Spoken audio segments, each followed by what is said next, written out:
Topic 4.3, Aquatic Food Production Systems. So typically people think about food production as being terrestrial, the farmer out in the field and so forth. But historically, most food really came from fishing. It was a lot easier for people to do. And so if you look historically at where people got their meat from, it wasn't from cattle and sheep and pigs and so forth, unless you were wealthy. Historically, you probably got it from fish. You didn't need to do much except go out there and put the line in there and catch them. Now, it works on the same way that terrestrial systems work. I mean, there's a trophic pyramid here, and it takes a lot at the bottom to create a little bit at the top. So to get one salmon here, we needed to have a lot of plankton at the bottom there.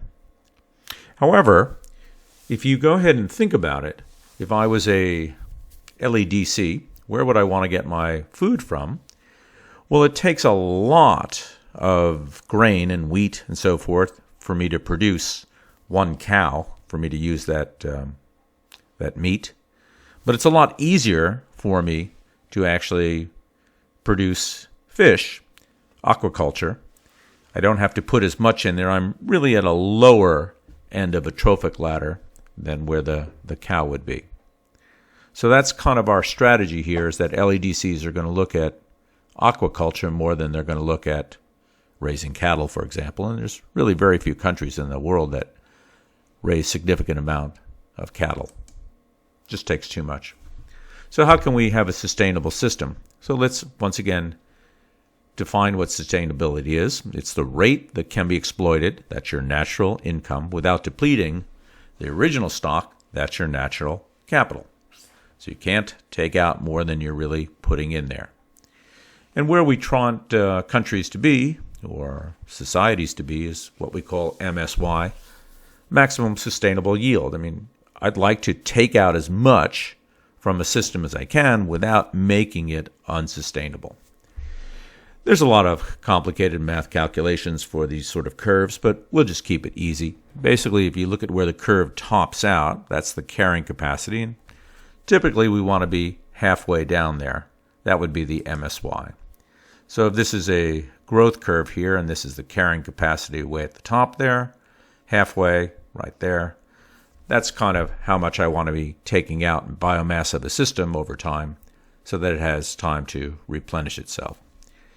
This kind of looks like a typical population growth curve here, and I guess it is. Another way to look at it is this sort of bell-shaped curve here.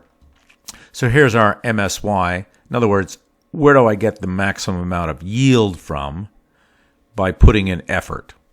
And so, looking back here for a second, I could go ahead and take out more fish, for example, from a system, but they wouldn't replenish. And if I took out few fish from the system, well, they'd replenish, but I'm not getting a bigger, very big yield anyway. So it's kind of a bell-shaped curve. This is almost looks like an economic curve. In other words, there's a sweet spot in how much effort. If I take too much fish out of here, I deplete the system. If I don't take enough fish, then I'm not getting my yield. So I want to go in between here. What's the right amount of effort for the right amount of yield? There's a lot of fishing that goes on here, and the world is, or the countries of the world are always arguing about where their fishing limits go here. Our major fishing area used to be way out here off the Labrador coast of Canada, the Great Banks there. Most of the ocean, though, is probably pretty quiet as far as fishing. You can see that the major fishing areas are currently near the coastline here.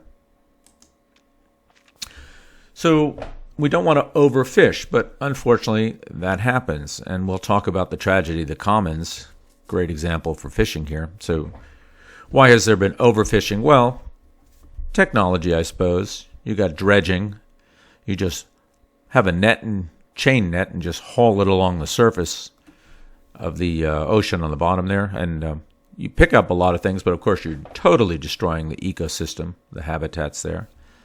Gill nets, you could just drag those along too. But of course you're not being very exact about who you're catching. You're catching a lot of people. Dolphins probably get in there when you're looking for tuna and so forth. Trawling, Basically the same idea. Blast fishing, really naughty. Just throw explosives into an area and destroy whatever is in there. Easy to catch fish, but doing a lot of damage to the ecosystem here. So we have lots of technology available to do overfishing, but unfortunately it's coming at a terrible price because it's not sustainable. So how are we going to change our technology to make it sustainable?